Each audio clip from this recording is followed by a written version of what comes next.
I guess after the last game, do you go with the same starting lineup? We could, yeah. What did you like about what you saw from that group? Well, the final result, you had a number of guys step up and play well.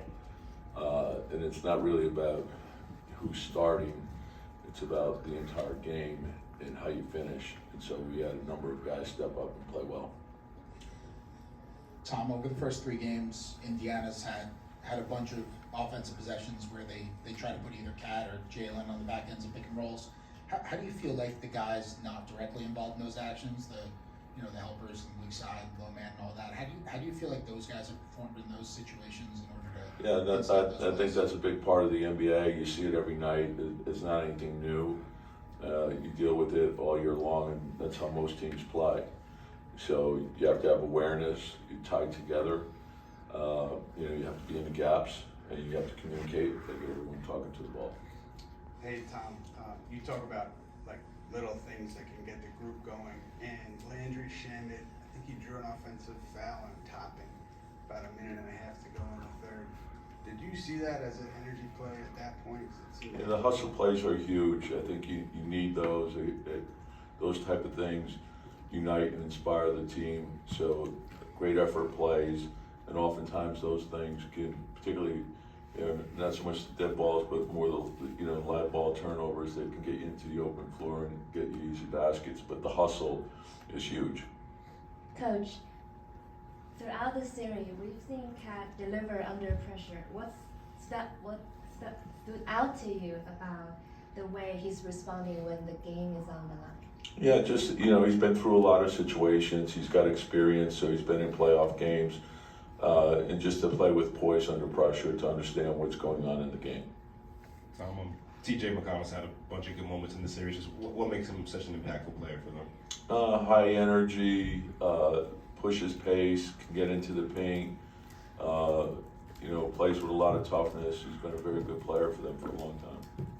Tom, just with how many close games you guys have played, even the ones that have been 20-point margins for part of the game, end up being ones that are one possession at the end.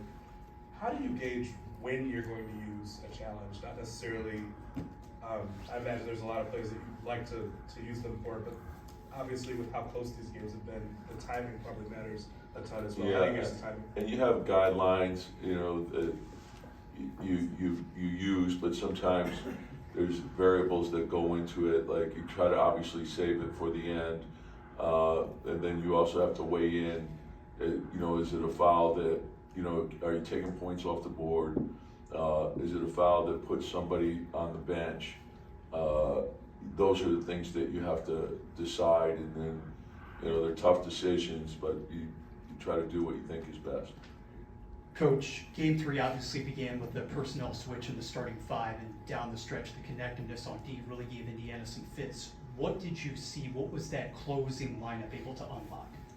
Yeah, and again, so the closing lineup ended up being a lineup for the most part that had played a lot together, and you're just reading the game and what's going on and what do you need at that particular time.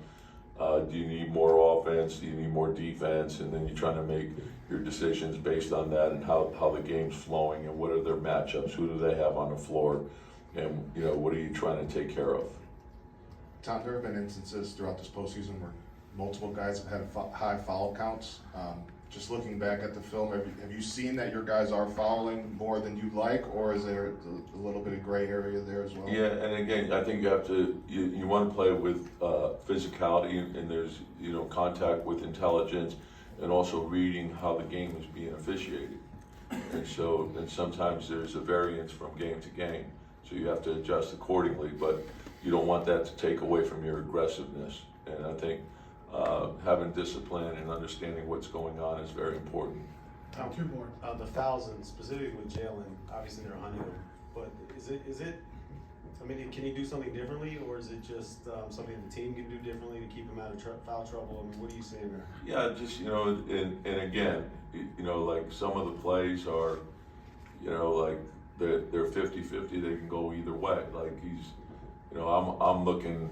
Maybe, like he's taking charges and he's getting called for blocks. And I don't care, you know, what the officiating is saying. I've studied this league a long time. I know what a charge looks like. So, and then to, you know, you challenge it and they still say, and then they'll, you know, I'll at least leave it at that. Tom, just with campaign, he didn't get any minutes last game for the first time this postseason. It seemed like DeLon Wright jumped him in the rotation. Just what went into that decision? Yeah, just a coach's decision. Cam is a terrific player, very good pro. We're asking a lot of people to make sacrifices, put the team first, and he's done that his whole career. So just stay ready. All right, thanks, Coach.